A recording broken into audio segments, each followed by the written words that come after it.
Hello বন্ধুরা, তোমরা কেমন আছো? আশা করছি সবাই ভালো আছো। তো প্রতিদিনের মতন আজকেও আমার গাড়িটাকে নিয়ে বাড়ি থেকে বের হয়ে গেছি লাইনের মধ্যে। তো দেখা যাক আজকে লাইনে সেরকম ভাড়া হচ্ছে কিনা।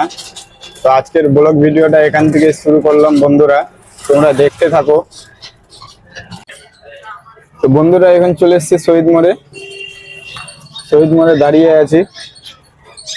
দেখা যাক এখান থেকে ভাড়া পাই কিনা শহীদ মোড় থেকে। তোমরা দেখতে থাকো বন্ধুরা ভিডিওটা।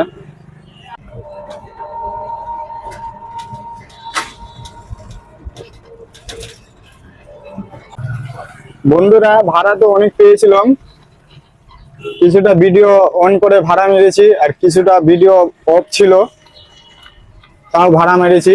দুটো প্যাসেঞ্জার পেয়েছি হসপিটালের দিকে যাচ্ছে।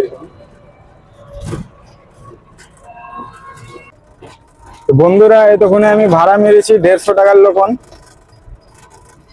দেখা যাক আরো কত ভাড়া মারতে পারি।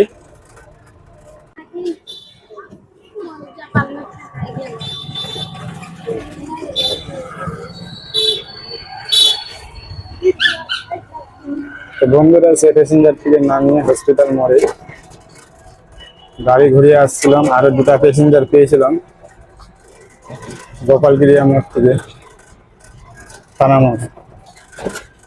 থানা মোড়ের দিকে এখন যাচ্ছি।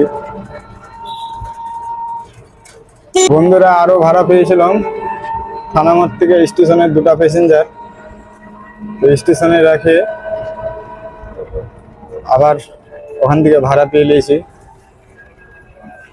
সংগঠনের একটা প্যাসেঞ্জার। তো বন্ধুরা ভাড়া পেয়েছিলাম আরো কিছুটা ভিডিও অফ করে ভাড়া মেরেছি আর কিছুটা ভিডিও অন করে ভাড়া মেরেছি। তো ভাড়া পেয়েছিলাম আরো পঞ্চায়েতের কাছ থেকে 5টা প্যাসেঞ্জার পেয়েছিলাম।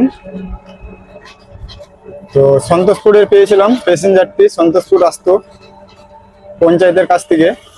সে প্যাসেঞ্জারটিকে পৌঁছে দিয়েছি সন্তোষপুরে। আবার গাড়ি ঘুরিয়ে এখন যাচ্ছে হরিশ্চন্দ্রপুরের দিকে। বন্ধুরা আজকের জন্য ভিডিওটা এখান থেকে শেষ করছি। আর আমার ভাড়া মারা হয়েছে টোটাল আজকে 300 টাকার লোকন হয়ে গেছে ভাড়া। তো আজকে এখান থেকে শেষ করছি ব্লগ ভিডিওটা। আবার দেখা হবে পরের ব্লগ ভিডিওতে নতুন প্যাসেঞ্জারের সাথে, নতুন ভাড়ার সাথে।